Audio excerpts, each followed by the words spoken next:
Money, money, money, money, who has all the money?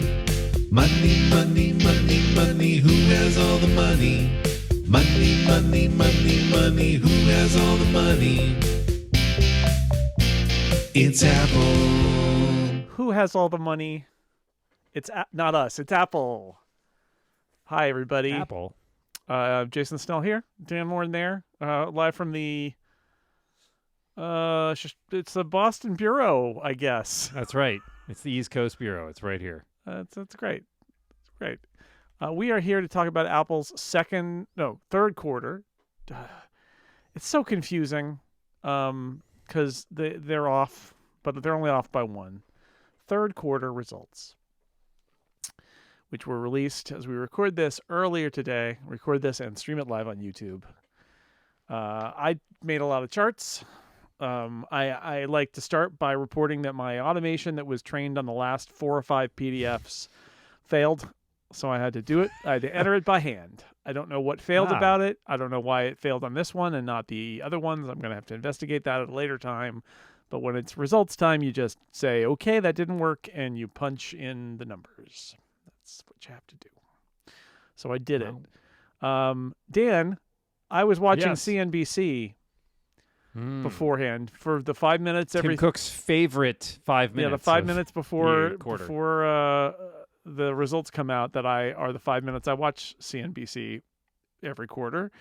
And they were taken aback by what happened because Apple surprised the street and surprised the analysts in having what turns out to be another record quarter. It's a third fiscal quarter record for them.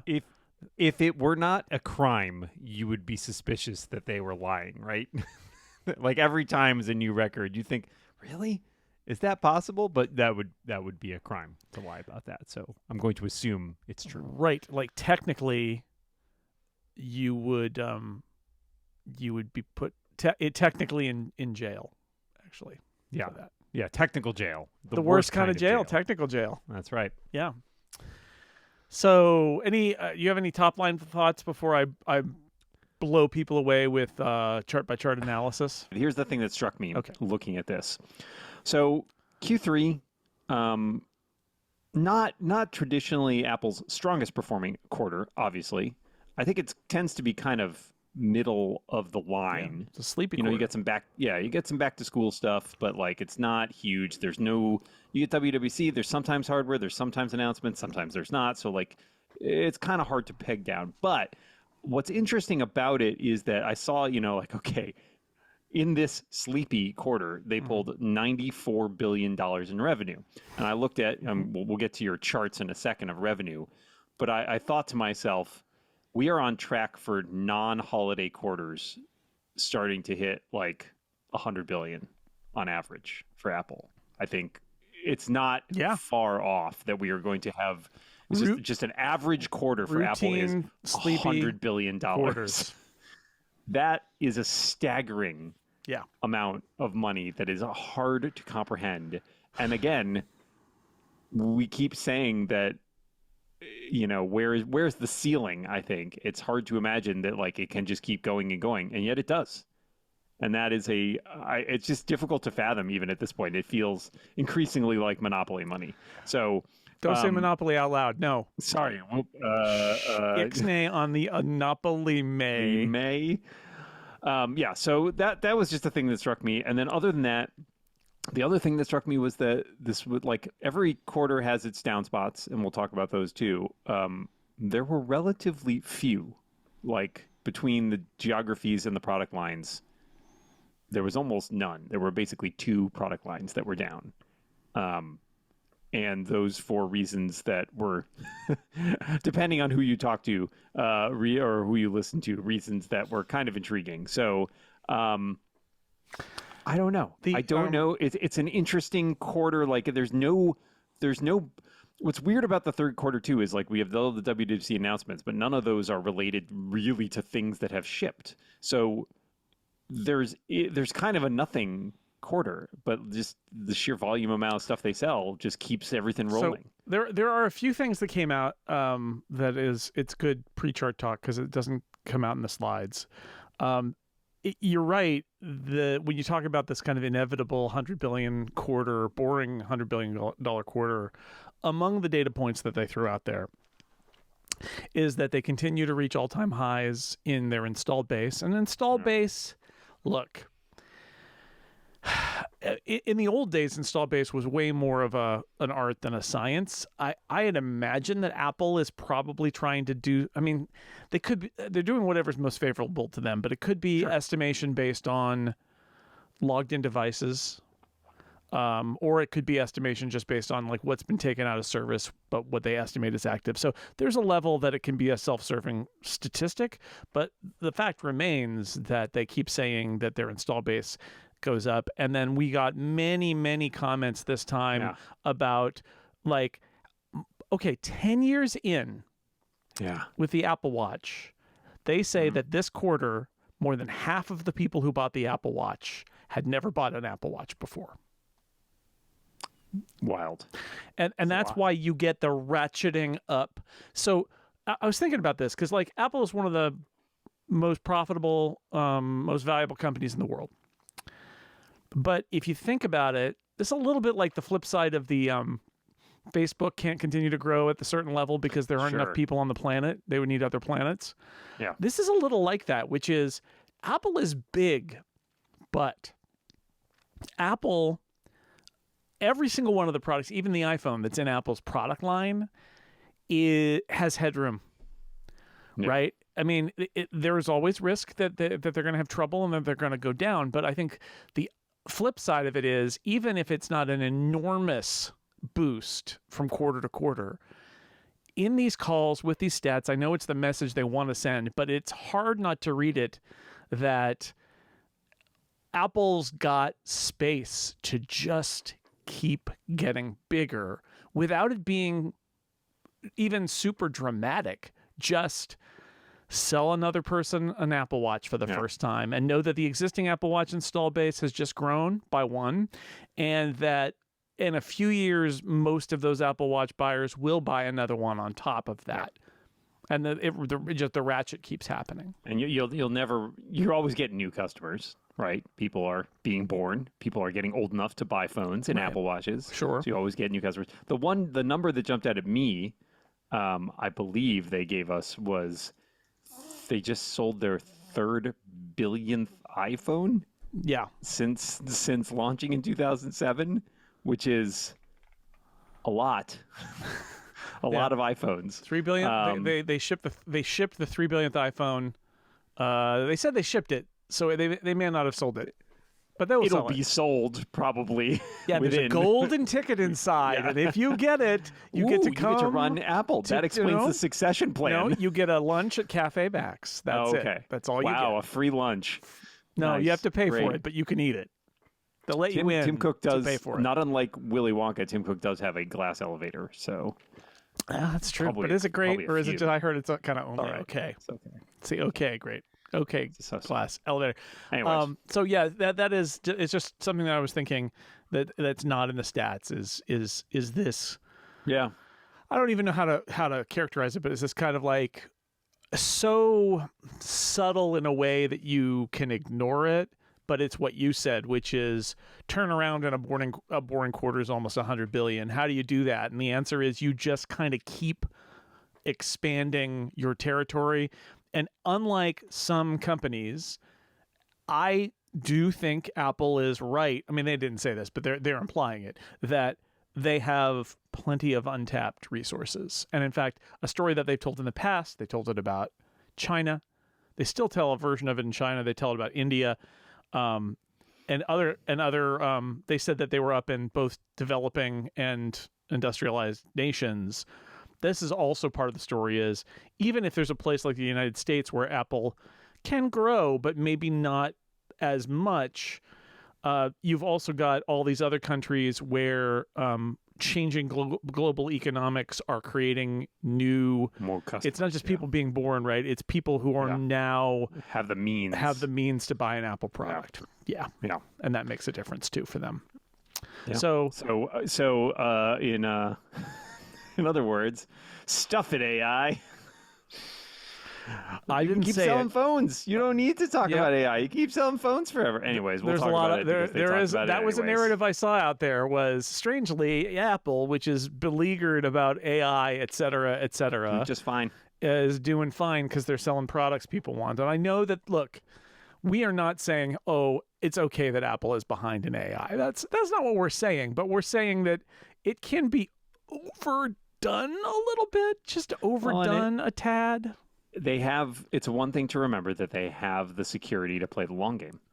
Like, that's right. They could blow it for now, and they can still come around and like it will be a footnote, right? Like it's like, oh, Apple was slow out of the gate with AI, but they got there in the end, or they, depending on what happens in the rest of the sector, you don't know. I mean, they can sit and wait a little bit. The greatest bulwark against Apple's irrelevance is the fact that the smartphone is the most popular product ever, and I think I said this on, maybe it was MacBook Weekly this week, but like I really believe that in the end it's going to be very hard, not impossible at all, but it's going to be hard to replace the smartphone because everybody's got one, and because ultimately it's in smaller mobile devices.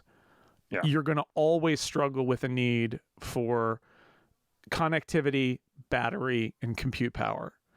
And honestly, and the optional display, so you could see a photo that somebody wants you to see. And I know it sounds like the future for an AI to tell you what the photo looks like and describe it to you so it can paint a picture, but it's better if you can see that photo, right? And as a result, everybody's got it, and it has those things.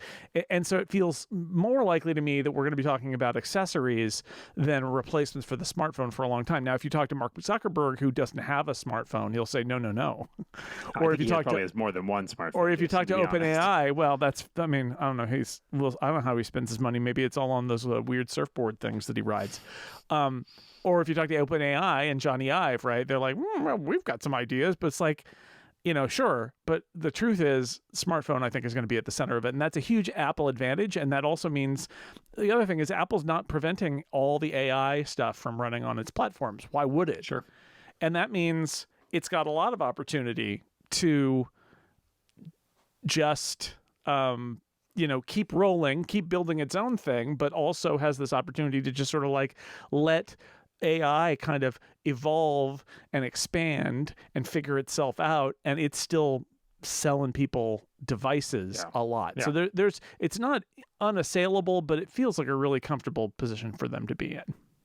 Sure does. Yeah, I think it is it's enviable, I think, amongst many of the markets. I know some of the other, Amazon had a not so great quarter, but like, Apple does have a stronghold and they have reserves, and they are, I hate to say this as a company, but like they are conservative, I think, as a company. They are very conservative about what they do. Super conservative. Yeah, what they choose to do, what they choose to spend their time and money on, what they release to the public, and that serves them well, because when you were conservative about that, you're also conservative about the fact that you've got billions of dollars in the bank, and it's like, well, they're conservative, as we've talked about before. They're conservative in a way only a company that had gotten that close to death can be. Yes.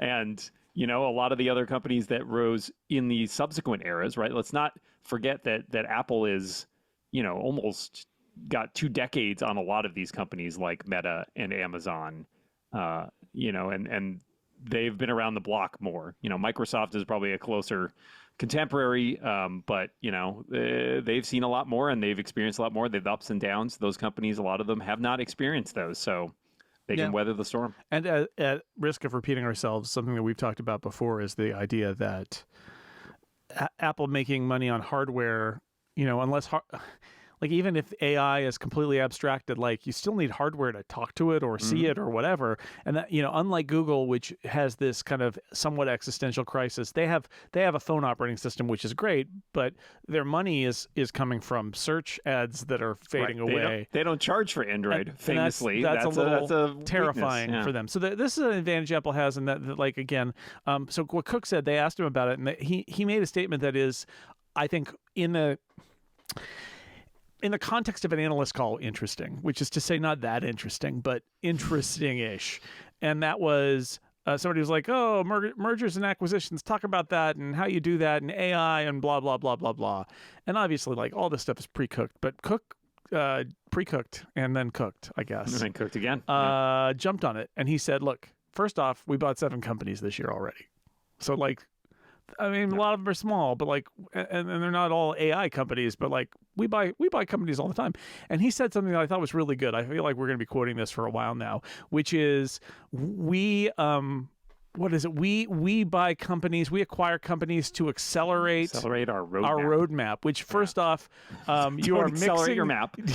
you're mixing your metaphors there. Maps don't accelerate. He's an Apple Maps user, so it gets a little confusing at times. But and it was the question used that metaphor first, so he was doing that too. But he says we are very open to merger and acquisition that accelerates our roadmap. We are not stuck on a certain size company, although the ones we've acquired thus far this year are small in nature.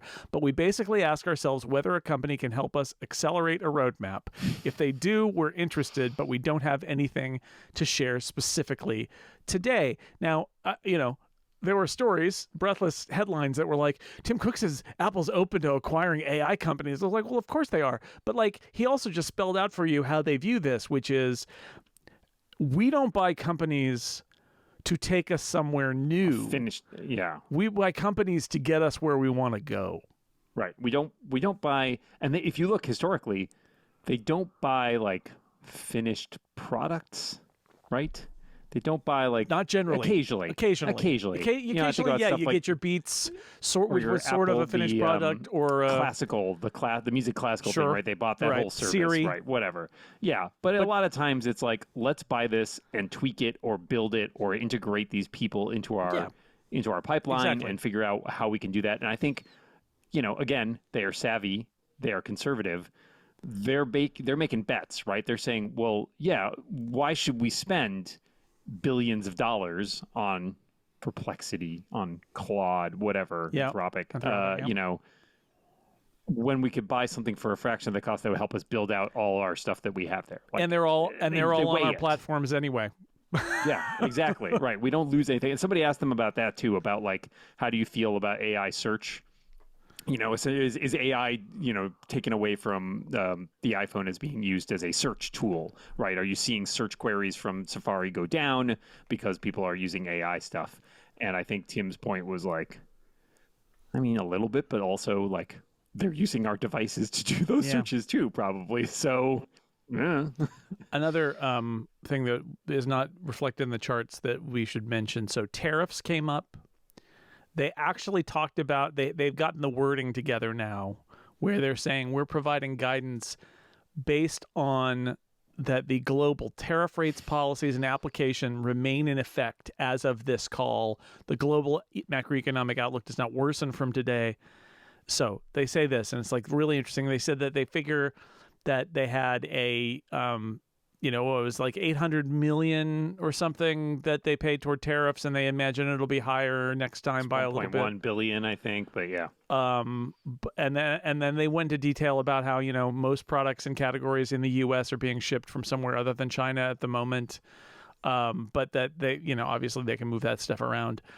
So that's still out there, and that's still an issue. And they're basically saying, look, we don't know. That guy could wake up tomorrow and say, Apple, you've got this other thing, and then we have to deal with it. So, we're saying uncertain times, but here's what we're saying.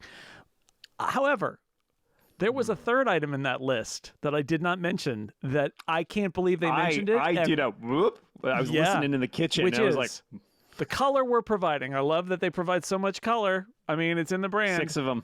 The color we're providing assumes that the global tariff rates, policies, and application remain in effect as of this call. The global macroeconomic outlook does not worsen from today, And the current revenue share agreement with Google continues. They said it. They said Wow. it. They threw that dart. I loved later on somebody's like, can we dig into that? And they're like, yeah, we don't want to talk about it. It's like, you brought it up. Yeah, Wamsi Mohan from the Bank of America said similar. You said similar growth in services, and that's predicated with Google payments continuing. Is there any way for us to dimensionalize? I love these analysts, or maybe That's a just good word. conceptually talk about maybe options if the counter were to happen, if the payments were not allowed in some way. Hypothetically think about what might happen if Yeah. maybe someday you could possibly not have Can we what might effort be. some color on this? Tim Cook's response, and I will read it word for word. Yeah, Wamsi, I don't really want to speculate on the court ruling and how they would rule and what we would do as a consequence of it. Long silence on the call, and he's like, okay, I guess we'll wait for that ruling to come out. That's the way for the ruling. Yeah, it made me laugh. That was a good one. I could not. I mean, they have to have an expectation that there is I don't know if it's an even chance, but at this point, it feels like, well, it's kind of 50-50 how they decide they want to play this thing, right? And that could go away or it could stick around. We They're don't not know. going to tell you what their fallback is because they want to win, and they're like, we're just going to see where it is. Yeah. And they've earmarked it as like, we're assuming that nothing changes, and if it changes, then our value, then our all of our plans are off, and we'll talk to you then. That was a very interesting point. There were a few of those today that made me raise an eyebrow. The other one, I don't know if you caught this. They talked about the wearables, home and accessory being down Yes. because of a tough compare because of the iPad launches last year, which I did another Yes. So thing about. So this not is enough pencils. This is smart though, because it was when clever, yeah. because I believe pencil and cases for the iPad and the Magic Keyboard are accessories. Yes, not iPad. And so they don't go in iPad. Yeah. But it was really funny that when they're like Yeah. iPad was down because the accessories were down. No, we Yeah, can't. accessories, Circular what? reasoning, Crisscross. No, it was. I mean, but it let them. Also, the advantage to that, right, is it lets them collapse two down data points into one down data point, which is both of these categories were down because the iPad was a tough compare. Yeah. I think, right, because the iPad, I mean, this is the quarter that the new iPad Pro came out last year. So that is actually a tough compare. Sure, absolutely. But they get to bundle them. It's a twofer. Accessories is in there too, which was overwhelmed by the fact that they didn't grow Apple Watch or anything else or AirPods, right? But still, I get it. I mean, that's the thing we don't, just like how we don't talk about Google and Apple Care when we talk about services revenue, we don't talk about things like iPad. I wonder how different the charts would look if because iPad is such an accessory story. Yeah. That I think this comment highlights the fact that they probably sell a really nice average amount of money in accessories every time somebody buys an iPad, because you're putting that in a case. You might buy a keyboard, you might buy a pencil. Like there's incremental, and that doesn't go to the iPad line. It goes to the Right. You don't see that. I don't think you see that nearly as much. Certainly with the Mac, maybe the phone, but there's so many third-party phone accessories. There are fewer that are tied directly to Apple, right? I mean, you might buy a case from somewhere else. They sell a lot of iPhone cases, but they also. But there's nothing like the pencil or the keyboard No. that's an exclusively pair. Like, what are you going to buy for your iPhone? There's some stuff, but it's not. Yeah. It's not. Yeah, I agree with you though. I think It's a the big- iPad is the it's a big strongest story. accessory story they have. So I thought that was really an intriguing thing that they mentioned. And there was one other one that you mentioned Apple Care, and I was surprised they did not mention Apple Care One. I know it's just launched, but Yeah, it's often right? a thing there where they throw in And of course, and we just just launched announced this new exciting thing. new service. Yeah. Too but much I time guess bragging about Emmy nominations, apparently. Yeah, I guess. So many. And then the other one I liked was they talked about using the Apple Vision Pro for pilot training, which was kind of a fun little. They always throw in those enterprise things, Yeah, but right. having now used an Apple Vision Pro more, I was like, that actually would. I feel like I get why that's the case. And then later on, when somebody asked about it, I always loved Tim when he's like, "Oh, I am so glad you asked about Apple Vision Pro. Yeah. I am so happy because we didn't have a chance to talk about it before." I always enjoy when Tim seems to actually be legit into something. Yeah, I agree. I also noticed this time, and I mean, this is pretty standard, but that Tim gets to talk about the top level of all the product categories and mentions if it was up and doesn't mention if it was down. Yes. And then Kevin Parek, the CFO, then has to mention that it's down. Kevin has to break the bad He's the news. numbers guy, Sorry. but Tim's not going to go negative. He's like, hey, iPad made a lot of money, and Kevin's going to talk we about love that. it. Yeah. And then Kevin's like, yeah, I iPad caught made a lot that of too. money. It was down. It's down. But don't mention it. All right. Speaking, that sounds like a segue. Maybe we should talk about the charts. Let's talk about some What do you charts. Yeah, let's do it. Okay, chart time, everybody. This is what people come to see. If you're listening to the Six Colors member only podcast, by the way, hi. Can't see the charts. You can't see the charts, but you can We just will go to the describe website. them for you as though we're an AI. It is a bar chart of green bars. With a number 64.7, 111.4, 89 points. No, okay. Total Apple revenue chart to start. This is Look at that rolling average. It is a Q3 record at $94 billion. And Dan, again, I really like what you said, which is really getting toward routine 100 billion. It's just like it's mind kind of blowing. there. I cannot. It's so close. Yeah, look at that. Look at that rolling average, right? You just popped up a little bit there. That's like I would have to go back, but that's like 94 billion is like a holiday quarter in 2011. Yeah, right. 2014. Something like that. I feel like it's also one of those great time travel things where if you went back 20 years and told them you'd be looking at, you're going to, in this quarter, you're going to make $94 billion. And you didn't even really introduce anything No, new. it was Right. it was kind of a boring quarter. And they're like, well, how could it be boring if it was the holiday quarter? Oh no, it was Q3. Oh, no. Yeah, What? it's Q3. What? We made 94 billion in Q3, or revenue. We'll get to the what you made, but we'll get to profit. In yeah, a you did. second, Okay. Yeah. Oh no, you lost. You lost so much money. You lost 'cause 120. You spent yeah. $1 trillion to make 94 billion. You just Yeah. it's bad. It's a bad business, and you're about to go broke. No, the profit number. It's fun always to dig out there. Just pointing out again. In 3 months, Apple just generated $23.4 billion in pure profit. Just cash. Yeah, so that's like Money. So we're up to this quarter. So easily $100 billion in profit this year. Like we haven't seen Q4 yet, but probably. I mean, Q4 is the lowest, but they've pulled what 86-ish, 85. I think they are probably going to hit $100 billion in profit this year. Yeah, and Probably. Q4 last year had a weird charge against it that knocked the profit. Yeah, you can see the drop there, was but unlikely I think it's to be repeated. yeah, that's a lot of pure profit.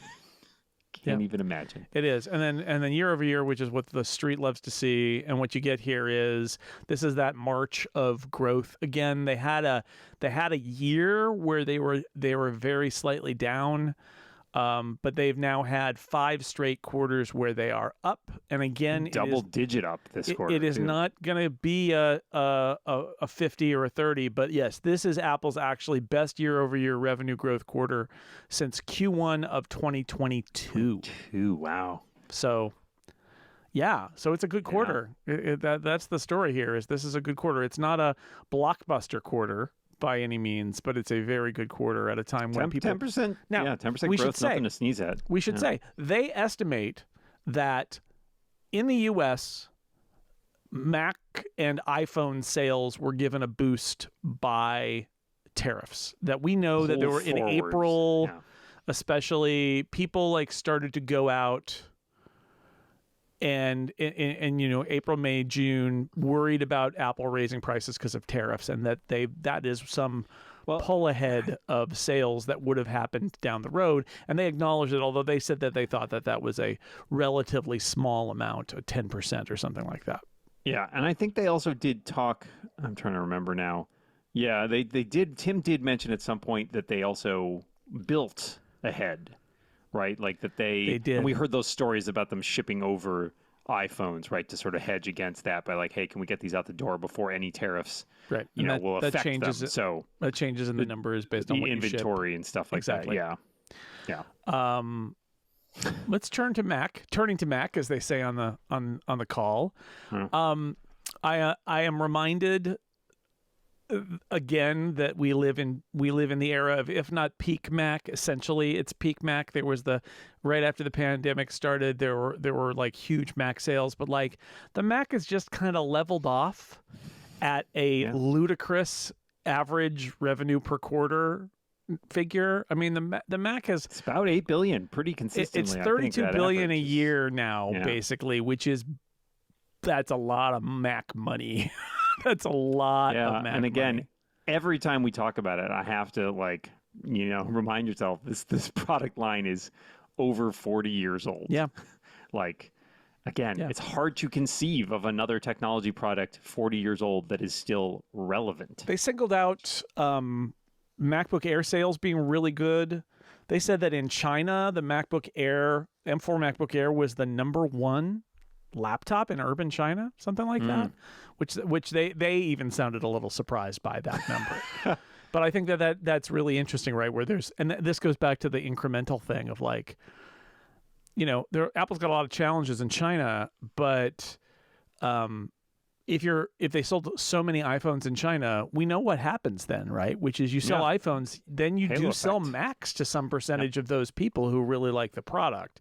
And then you get something like the MacBook Air, which has just got so much going for it in terms of its features and its value, and you end up with a sales story like that. Plus some unpredictable stuff where I feel like you also get just, people see them, people like share, there's some influence aspect to it, some cachet aspect to it, right? That I think there's a whole especially flywheel if you're that happens. right, especially if you're starting with a smaller category of like not as many people have it, but then people see, ooh, that looks cool. Not as many people have it. Like it has, that's always worked in Apple's favor, I think, is being sort of the less common thing. Like it has drawn attention to it in some ways. Yeah. The follow-on is the year over year, and again here you can see it that there was that huge spike that happened in 21 and 22, and then tough compare, folks. Tough compare. 23 not really way down in terms of numbers, just down off of that really big high. Since then, though, through all of fiscal 24 and the first 3 quarters of fiscal 25, the Mac has been back in growth mode, and a lot of those quarters it's been low growth mode. This was 15%. This is pretty good. They grew 16% during the holiday quarter, and then a really nice 15%. And again, powered by they cited the Air. They said also MacBook Pro and Mac Mini and Mac Studio. Studio, yeah. They listed them all there, but sorry, iMac. But yeah, so some real success going on in the Mac, which is cool to see because it is near and dear to our hearts, but also not the hot new anything. Not the hot new thing, but I mean, there's, I think, as we say regularly, it's literally never been a better time to be a Mac user. I hadn't really thought about this, I think, in this way before, but just to say, if a computer is just kind of an appliance, which was always Steve Jobs' kind of dream, I think, right? But if it used to be that it was so fraught and there were so many compatibility issues and things like that. But if it's just an appliance, I think that plays to Apple's strengths, because then like all you're doing is making it easier to just get the Apple laptop and be happy, instead of being like, I don't know, what about like, and the longer comparison shopping, and the more people who are people of a certain age remember Apple as this kind of weird company. But like if you were a kid from 2003 on, there's none of that stigma. It's the iPod and iPhone company. Yeah. And it makes it, again, that much easier to get them to buy a Mac and not worry about it. And I think they're benefiting from some long-term trends there too. Yeah, absolutely. Let's move to the iPad. 6 point. So this is the one Tim did mention this. So 6.6 billion in sales. So down from 7.2 in the year ago quarter. As I said, it's a tough compare because they came out with the iPad Pro and iPad Air. Maybe it was an iPad launch a year ago. Yep. It's down, and so people will be bummed out about that. But I would say there were several, we'll see in a moment, several successive quarters of growth. And while it's down, I would say 6.6 billion, not bad. and sequentially up, which I think is kind of interesting when there was not a lot going on there. Yeah, I wonder if there's some back to school stuff happening there, or I don't know. pent up, or people buying ahead, don't same sort of things. Kevin mentioned both iPad installed base reached another all-time high. Yep. And like the Apple Watch, over half the customers who purchased an iPad during the quarter were new to the product. So Right. 10 years a lot later. of headroom in the iPad. Yeah, years later. I mean, 10 years later, people are buying an iPad who've never bought an 15 iPad years. before. Sorry, 15 years later. yeah, Yes, you're yeah, right. 15 years later. Yeah. People are So- still, it's 10 for the watch and 15 for the mean, iPad. The iPad is a little mind-blowing in that sense because 15 years later, it does not really have any competition still. I mean, look, There's Android there's not fans of much in Android that tablet tablets, category. we hear you, but like it just you just don't. They're out there. You don't hear They're people mostly using them. It's mostly cheap. There are ones that are higher end. Google has, every time I talk to somebody who's an expert on Android, they say Google continues to make an effort to make the large app experience better and to get developers to make those better. If folding phones ever really takes off on Android, there's an opportunity there for them, because I feel like Google is making changes to Android to make big screen apps better, mostly because of folding phones, not because of tablets, which is also really telling. And if Apple does a folding phone next year, like they got the iPad, right? It's in their back pocket. They're already ready. They're there. They're set. Interesting stuff. Here's the year-over-year change slide, just to say, down 8% year-over-year. They said tough compare, but because it's coming off a 24% kind of growth. But I feel like the iPad, after being kind of in the doldrums there for a little while, has stabilized. And I think the other thing I would say about the iPad is it's a product with an exceedingly long cycle. Like, Sure. Yeah. it does not, iPads do not get replaced every year or every 3 years. They seem to get replaced every 6 years, 7 years. It's a long life cycle. I'm trying to decide if it's even longer than the Mac in some cases, because I feel like the people who use the Macs often are like, they're interested in having more powerful devices, whereas if your iPad continues running Netflix, you're probably okay, right? Like, they don't show their age quite as much. I mean, I've got an M1 iPad Pro, and man, like, could fool me, right? Yeah. Well, sure, for sure. All right. This is a slide that I think I was inspired to make last year at this time, because this appears Dinosaur. It's an underwater dinosaur. This is product and services total profit. So I'm using, it's a very rough metric, but I'm basically taking their product and services revenue and their margin and backing out a number that is the profit number. And the reason I did this is because last year at this time, when the margin on services was so huge and it was a quieter product quarter, I thought to myself, I wonder if Apple made more money from services than product this year. In the narrative, and I wasn't, other people kind of hyped it up more, but I wasn't really making the point like, oh my God, Apple's a services company now and it doesn't care. That's not what I'm trying to say, but I think it is something. I think it is an interesting data point. It didn't cross. Apple still made more profit from products than services in this quarter, but it came closer. Right. And it's interesting because that the product profit is so predictably seasonal, right? You see the peaks of those holiday quarters. Holiday quarter. You can tell almost exactly where that down trough is. And so from that, you can kind of see, like, based on the growth of services, it feels predictable, right? Like within, I don't know, by next year, maybe, I think there's a good chance that for the weakest, for the Q4, you could pass it. Yeah, I'm bringing up the sheet here just momentarily, just to say, for those who want to look at exciting PDF, what you're looking at there is that Apple's net sales in products this quarter was $66 billion, and their net sales in services was $27 billion. We'll see the services line in a minute. But to make that $66 billion it costs them $43 billion for products. Right. To make the $27 billion in services, it costs them $6.7 billion. Right. And that means the gross margin it's pretty dramatic, folks. It's pretty dramatic. So they didn't do it this time, but there will almost certainly come a day. Inevitably. Unless, look at that trend, right? Unless the Google deal goes away. But unless there's something really dramatic, there will be a quarter where Apple banks more money out of their services business than their products business. If that Google thing goes away, there will be a cliff. Let me tell you.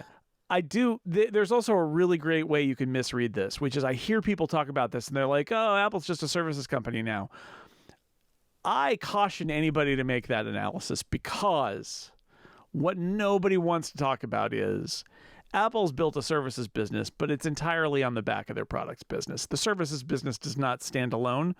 With a few exceptions, it is a way for Apple to generate more high profit revenue from its existing hardware buyers. Yeah. So it is paying for iCloud and stuff. It is generating search revenue from users of its hardware. And if there are no iPhones, there's no services revenue. I mean, you can point to the fact that Apple TV Plus is available on a bunch of different platforms, or Apple Music's available on Android.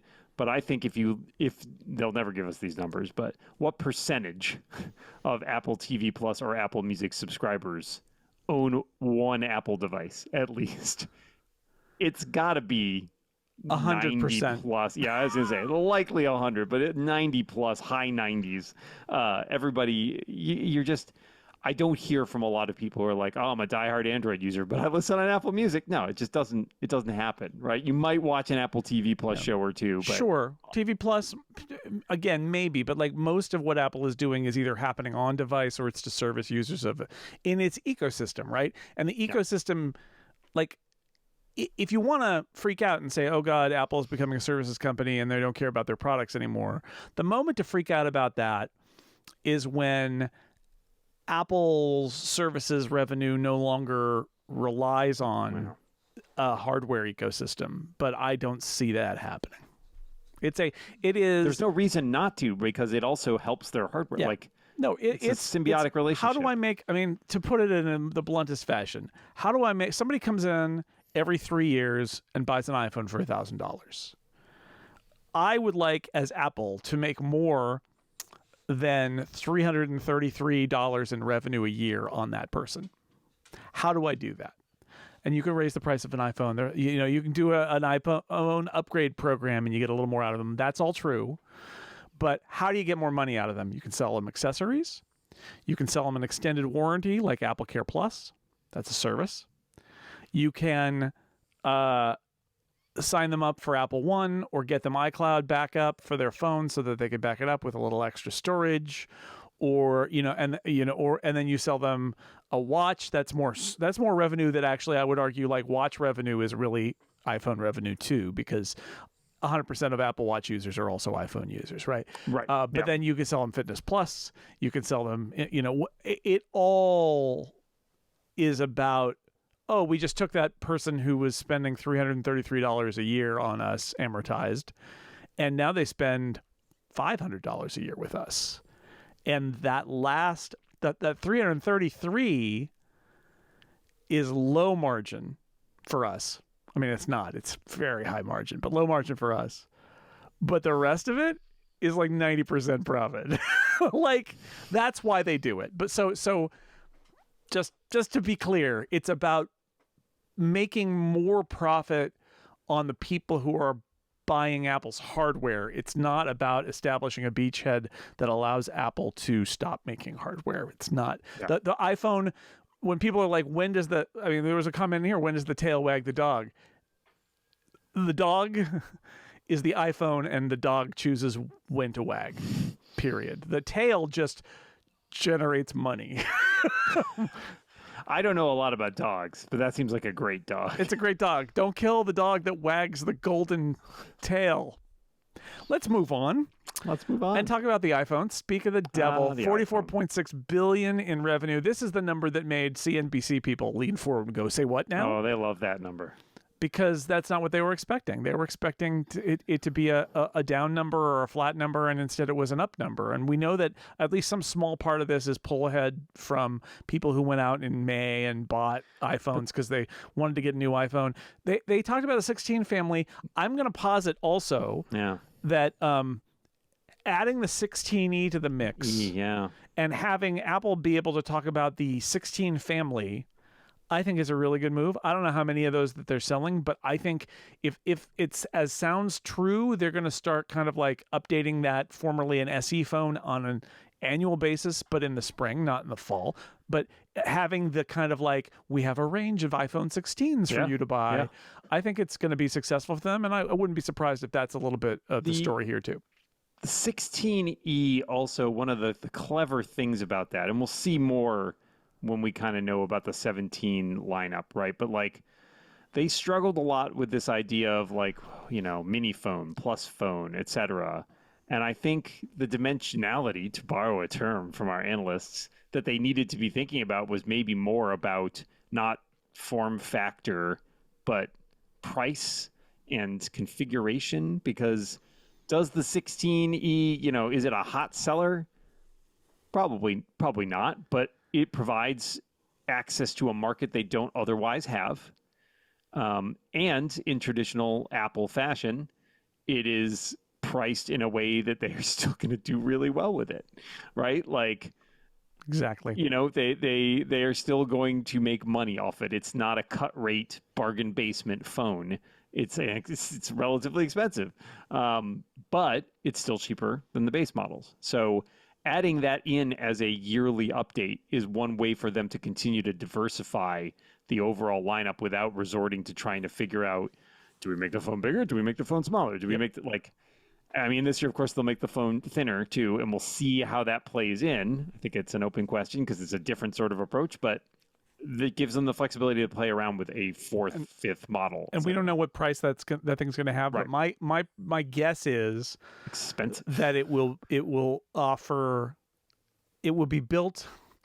Look, new products don't have the high margins at the beginning. It takes some time, but my guess is that product is built to throw off higher margins than other iPhones over time. If it's successful, that the iPhone Air or whatever they call it. Just to move to the revenue change slide, this is why the analysts were so excited. It's 13% year-over-year increase in iPhone revenue.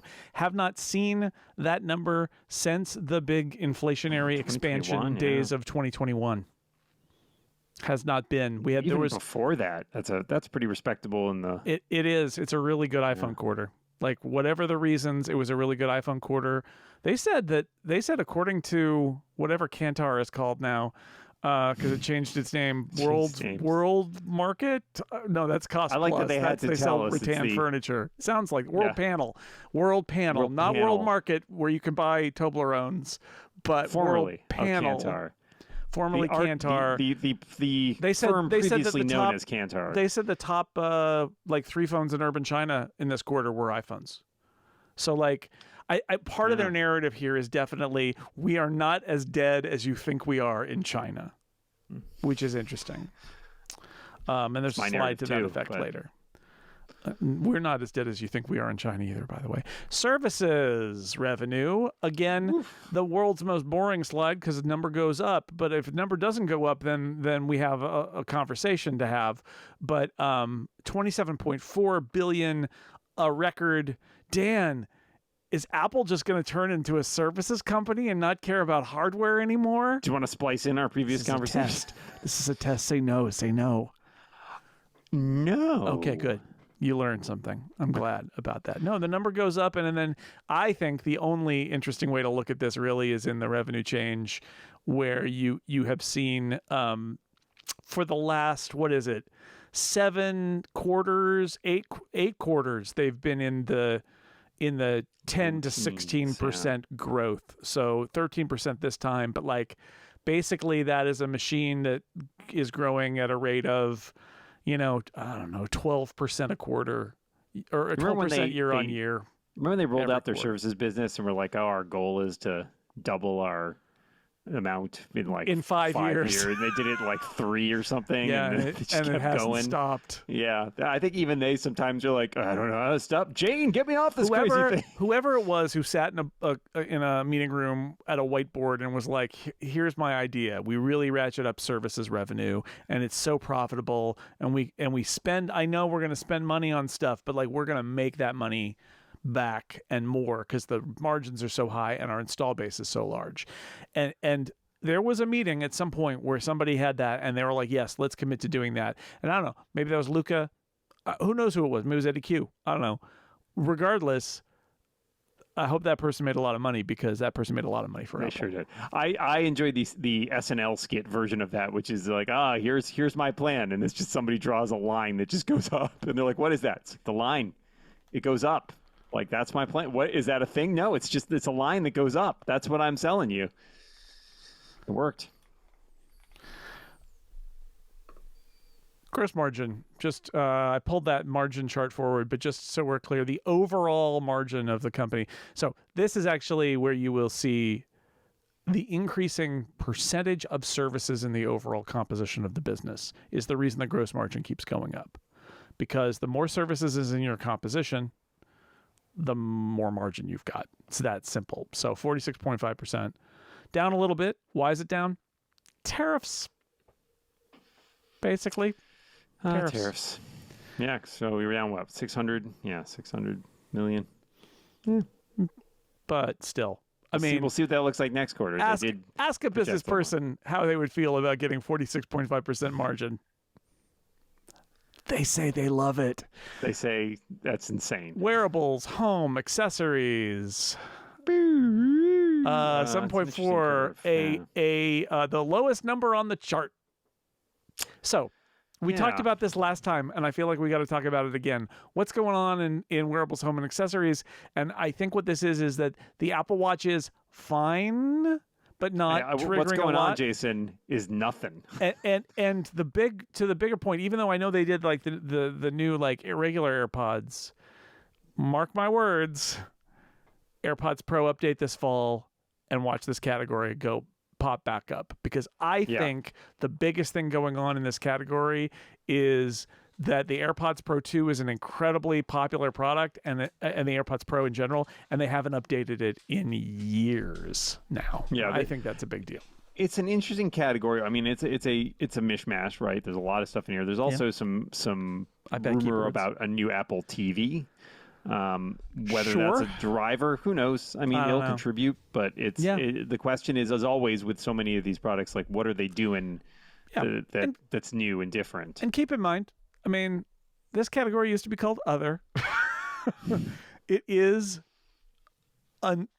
stuff swept together into one place. And now it's called what? What?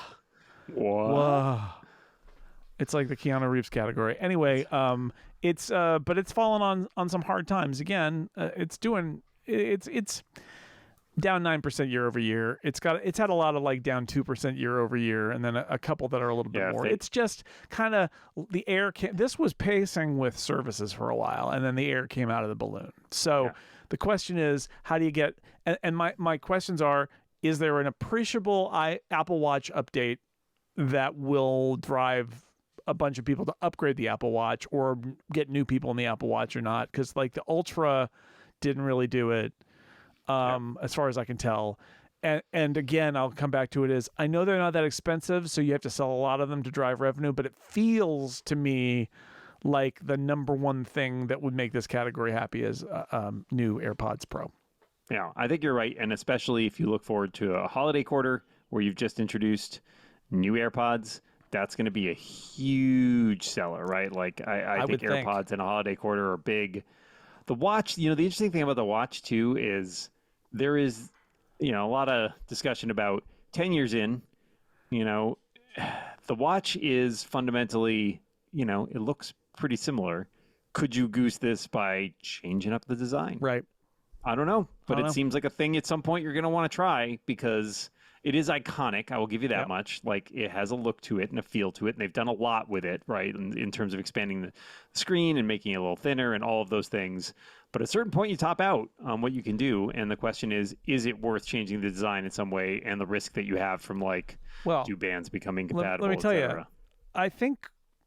Okay, boy, I'm throwing out all my great column ideas now, but I'm going to toss this one in there too, which is what the lesson that Apple has taught us the last few years, and I think we're going to get another version of this lesson this fall with the iPhone, is it might be wrong for us to think about how Apple used to approach diversity in its product lines. That it used to be there's an iPhone, maybe there's a bigger iPhone, but we are this fall there's going to be an iPhone Pro, a big iPhone Pro, an iPhone not Pro, and a thin iPhone, and then in the spring there'll be like the bargain basement iPhone, 5, right? Like because we have that now, except it's the big base iPhone, but it's like there are 5 different iPhone models now, not 1, not 2, 5. There's 2 Apple Watches. You could. I don't think there's anything stopping them other than desire and engineering time and all of that from making a dramatically new looking Apple Watch that breaks band compatibility. Maybe it's got like a round face. Maybe it's like a totally different kind of concept and still sell the other Apple Watches. Sure. Like literally just say, we're doing another Apple Watch and it's really different and the OS has been updated to support this kind of display too. And we're going to just keep selling them. Because I think that a lot of people are like, oh, it's iconic. How do you want to, why would you stop selling the thing that people like? And Steve Jobs might say, well, yeah, just cancel that and sell a new thing instead. But like Apple is at such a scale now that they just make another Apple Watch that looks totally different and still sell the other Apple Watches. And it would be fine. And they would reach different audiences with the different models. And like today's Apple, I think feels like they're much more comfortable doing that. Yeah, no, I agree. I think it makes sense. And, yeah, you've got the SE in there too in the mix and, the 10 and the Ultra. So they kind of try that. But I agree that there's room in that lineup. I mean, like they said, 50% of people are new. There's some people who would buy a different Apple Watch just to have a different Apple Watch. Yeah, I mean, 10 years in, I know you can afford to shake it up. Mike Hurley has said for like a few years Mike now. complains every year that he wants around. He wants to to try the round. And I saw was it the Samsung or the Google? I saw a Dieter who used to be at The Verge, who's now at Android at Google, had a picture of an Android Wear watch, and I don't even remember what model it was, but it looked really good. And I thought, look, I know there are weird things about the round interface. I know we've seen that with Android Wear and the Samsung watches for a while now. My Nest had a weird interface because it had a round display. Like, I get it. However, traditionally watches were round. There are things you can do with it. It's kind of a UI playground. Might be fun if you're Apple to think about ways to reinvent that. I don't know. I feel like we make a mistake. It's like a false dichotomy if we say, does Apple do a new watch design or stick with the old one? Maybe they do both. Maybe they do both. Why not both? Why not? That's going to be my well, everybody can watch that. That'll be my Macworld column in a couple weeks. 4K, no los dos. The pie chart. I do a pie chart. It's fun. It just reminds everybody how important the iPhone is to Apple's business. If you forgot, because all these other charts are. Once a year, I do the one where I plot them all together, and it's a joke because you have to scroll down to see the other products because the iPhone bar is all the way up there, and there's nothing else, and you have to scroll down to see the others. Just a reminder: services is at 29%. That's very impressive. iPhone 47% of the revenue here. Mac 9, wearables 8, iPad 7. And again, I will say the 29% of services, how much of that is on the back of the iPhone? I'd say about 47%. Well, I mean, you got to take that out. More than half, maybe 3/4. Oh, yeah. Maybe more. Especially if you're including the Google deal, right? Yeah, That's right. Which is a huge amount of that is coming from search on mobile as well. And then this is like the troposphere atmospheric layer chart, which is basically like another way of visualizing over time the importance of the iPhone product line. Services, continues to be large. And then the spike in services is actually because the iPhone gets bigger in the holiday quarter. But this is a really nice It's not a layer cake. It's more of a parfait with iPad, Mac, and Wearables down there at the bottom. So enjoy. Dig in. I'm enjoying it. It's delicious. Regional revenue call out. Just wanted to point this out. What's Apple's biggest market? It's still the Americas. Almost 45 billion in revenue in the Americas. Europe, Middle East, and Africa, which also includes India, is in here too. Anyway, that is a pretty solid market for them. When people say Apple should just leave Europe, no. China, after a spike, has been. We'll see that in a moment in the last slide. Pretty kind of like holding its ground. Japan, rest of Asia Pacific down there. Sometimes people ask me why Japan's its own breakout, and the answer is there was a time when Apple's second largest market for the Mac was Japan. Yeah. And so it called out Japan separately. And now Japan and rest of Asia Pacific are largely there as a legacy thing. And I think I'm actually a little surprised that Japan hasn't been rolled into rest of Asia Pacific. Yeah, and so it's the same. It's just a generational story. The same thing with China, right? Yeah. They That called said- out China for that reason. That said, later on. if you look at that number, Apple still makes a lot of. Apple's big in Japan, to coin a phrase. They still make there's only two countries on this chart. Yeah. China Right. and Japan. The rest of it is America's. America's mostly is the United States, but if you sell a You Mac got in Canada. Canada or Argentina, it's in there Mexico, too, right? Yeah, sure. But Japan. So good on you, Japan. Keep reaching for that rainbow. And then year-over-year growth for three categories. Sorry, Japan, you're not in there, but just to show you, they're all in the positive. Apple said they grew in basically everywhere this quarter, all to the positive. And then the final slide is my year-over-year Greater China revenue change, just to point out one of the other reasons that the analysts are kind of happy in that Apple's narrative is a little bit different, is that Apple's actually up in China, and it's the first time they've been up in China in 6 quarters. So they're happy about that, and that the Mac did pretty well and the iPhone did okay. And there are some incentives and stuff that the Chinese government put in that apparently have been a little bit of a benefit to them too. And that's it. Those are the charts for this time. The charts. I did have one other thing I was thinking about that came up during a question period that I thought was worth discussing, which is in some of the tariff discussion, one of the things that Tim spent some time talking about, and they called this out as well in the remarks, was their manufacturing in the U.S., which is an interesting, fun thing to talk about, which is one of the things he discussed is he brought up, obviously, that $500 billion investment that they touted, the deal they recently made for recycling the rare earth magnets, and then a couple other interesting things, including that recent announcement about their manufacturing academy in Detroit, that they're opening in Detroit. And they said, we're doing more in this country, and that's on top of having roughly 19 billion chips coming out of the U.S. now. And we will do more. And, of course, glass from iPhone and the Face ID module. So there's loads of different things that are done in the United States. Yes. Very targeted as a set of comments. Yep. Tim Cook, no dummy, knows where his bread is buttered. Interesting buttered because I in the think United States is where it's buttered. Yeah, it's with the United States butter, Wisconsin butter.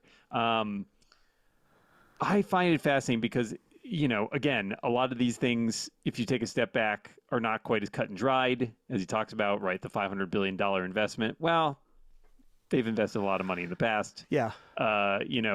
19 billion chips. Was probably not new, and 19 billion chips coming out of the U.S.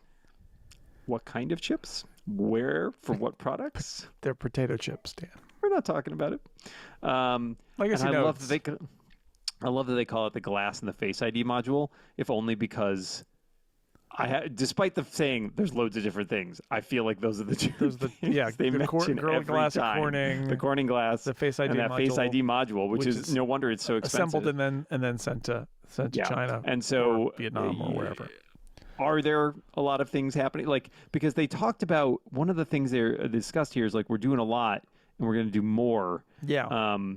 And this was kind of talking about manufacturing where the iPhone is and shipping in and avoiding tariffs and et cetera. And there was some little bit of we're going to build more stuff in the US. And nobody really pushes on but there are limits, right? There are things you can't do, but they're not going to talk about that. They're going to sell it very much as, look at all the stuff we do. We're great for United States manufacturing. I thought this was the best little moment in terms of the tell about where Tim Cook is right now. Yeah. Which is, it's 2 sentences where you can watch as he pivots, which is the questions about tariffs. And he says, in terms of what we do to mitigate, we obviously try to optimize our supply chain. And ultimately, we will do more in the United States. That is the pivot there, which is, look, yes, right now, we will ship to the U.S. from whatever country has the lowest tariff. But wait. There's more. Over time, obviously, the other way to get around these tariffs is to do more stuff in the U.S. But they can't do it right now. And yes, that is a statement that is not necessarily calibrated for the people at the White House who are listening to the analyst call, because that probably doesn't exist, although they may read some of the reports about it. But it's, I would say, probably the same phrase that's used when they talk to the White House.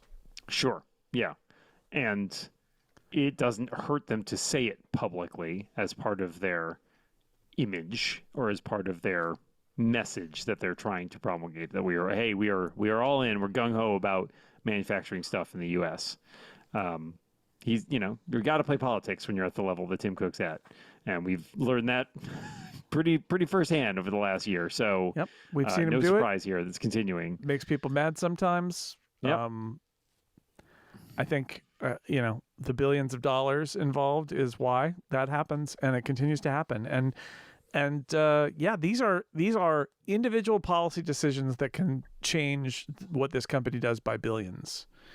And so they are, I wouldn't want that job. The pay is great, but geez, the stress. A lot of stress. Yeah. But be working out constantly. They are.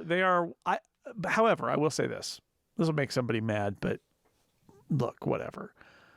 Do I think, regardless of the sophistry, regardless of the announcing things they're already paying for as things that they're now paying for, all of that PR stuff, do I think that the events of the last 7 months, but also the last 8 years,